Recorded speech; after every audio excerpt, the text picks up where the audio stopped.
বন্ধুরা, বোগেনভিলিয়া গাছের চারা তৈরি করার জন্য আমরা কাটিং বসিয়ে থাকি, কিন্তু বেশিরভাগ সময়ই কাটিংগুলো বিভিন্ন কারণে নষ্ট হয়ে যায়। তাই আমরা কিভাবে বোগেনভিলিয়া গাছের গুটি কলম পদ্ধতির মাধ্যমে খুব সহজেই নতুন চারা তৈরি করতে পারি তা জানতে ভিডিওটি স্কিপ না করে সম্পূর্ণ মন দিয়ে দেখো।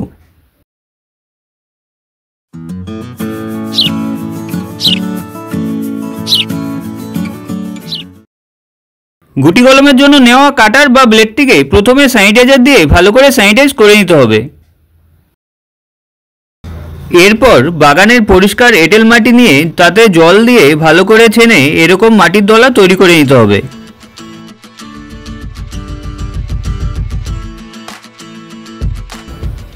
বোগেনভিলিয়া গাছের গুটি কলম করার জন্য কয়েকটি গিট বা গাঁট আছে এরকম ডাল বেছে নিতে হবে। আর যেখানে কাঠ বসাবো ওপর দিকে ডালটির দৈর্ঘ্য 5 থেকে 8 ইঞ্চির মতো রাখতে হবে। এরপর নির্দিষ্ট স্থানে আড়াআড়িভাবে 45 ডিগ্রি কোণে 1/2 ইঞ্চির মতো এভাবে কাঠ বসাতে হবে।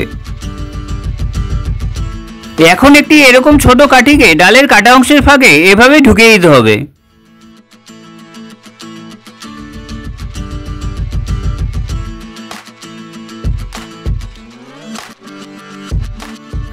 এরপর আগে থেকে তৈরি করে রাখা মাটির দলা দিয়ে ডালের কাটা অংশটিকে চারপাশ দিয়ে এভাবে ঢেকে দিতে হবে।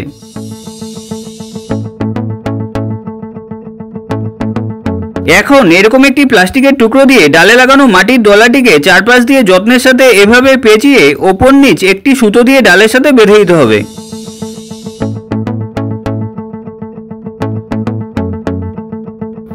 বন্ধুরা, বোগেনভিলিয়া গাছে গুটি কলম বাঁধার পর গাছটিকে কিন্তু খোলা জায়গাতেই রাখতে হবে।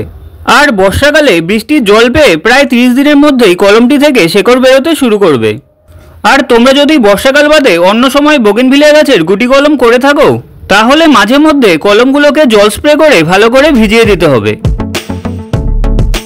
কলমগুলোতে শেকড় আসার পর গাছ থেকে আলাদা করে নতুন জায়গায় লাগানোর পদ্ধতি অন্য আরেকটি ভিডিওতে দেখাবো। এছাড়াও তোমরা এই চ্যানেলের ভিডিও অপশনে ভিজিট করলে বিভিন্ন ফুল ও ফল গাছ লাগানোর সঠিক পদ্ধতির পাশাপাশি সম্পূর্ণ পরিচর্যা ভিডিও পেয়ে যাবে। আর এই ভিডিওটি ভালো লেগে থাকলে লাইক, শেয়ার ও চ্যানেলটিকে সাবস্ক্রাইব করে দিও। ভিডিওটি সম্পূর্ণ দেখার জন্য তোমাদের অসংখ্য ধন্যবাদ।